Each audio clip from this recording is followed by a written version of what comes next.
Welcome to Take 5, your 5-minute inspirational message from Solid Rock Drogheda.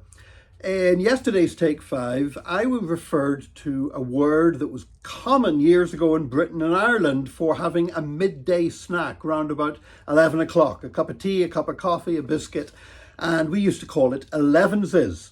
And I happened to mention about how years ago in the United States, elevenses actually referred to people taking an alcoholic drink in the middle of the morning, a drink of whiskey, and that they also used to have whiskey for breakfast and whiskey for lunch. And I'm sure some people, when I said that, thought, wow, people in the US must have had a real problem with alcohol. And it's true that they did. In fact, back in the 19th century, the early 19th century, any time in the United States was a time to drink whiskey. You see, American farmers were cultivating more and more corn. Why? Because they were basically pushing out across the land, developing more land, turning it into agricultural land. They had better and better methods of agriculture and technology, and so they began to produce far more corn than they could eat. So they were exporting it, but then they were growing far more corn than they could export as well. And so they had to do something with all this corn, so they began making whiskey from it. And whiskey was so cheap that Americans could drink it by the pint. And they did. In fact, in the early 19th century, the average American male drank half a pint of whiskey a day. Now, when you consider that a lot of people were teetotalers and didn't drink at all, the average person, that means some were drinking 1, 2, 3 pints of whiskey a day, but the average American male was drinking half a pint of whiskey a day. That's the equivalent of 7 or 8 shots of whiskey. Now, that's more than double the consumption of any country in the world today.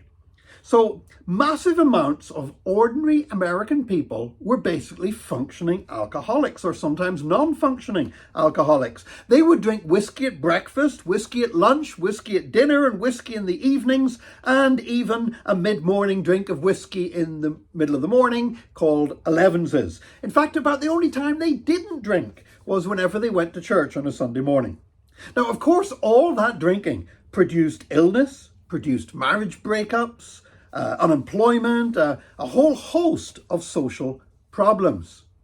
And this actually explains why so many American churches, even today, have such strict attitudes to alcohol compared to most European Christians.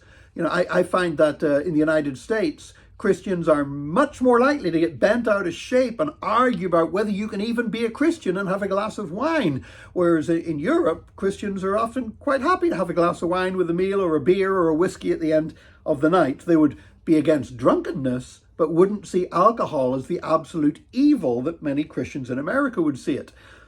And that all goes back to the hold that alcohol had in the United States, particularly at a time whenever evangelical Christianity was growing so quickly. And so for Christians, they saw alcohol as something that was absolutely evil and you should never touch a single drop of it.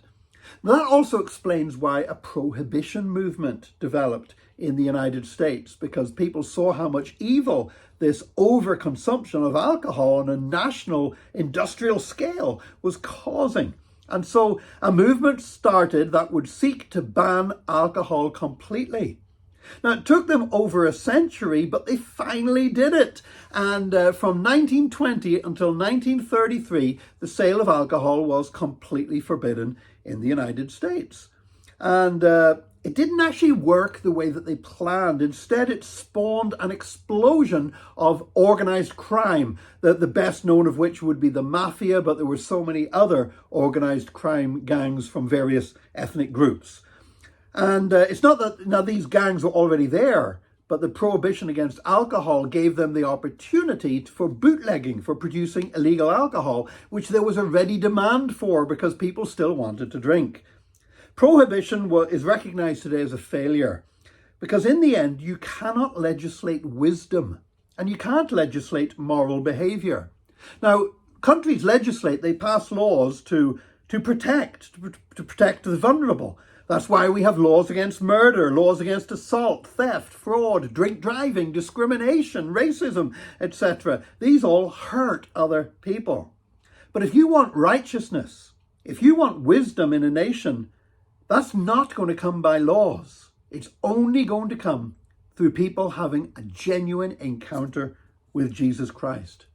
Because true sense, true reason, true morality, true righteousness, they don't come from laws, whether they be church rules or civil laws that the state passes.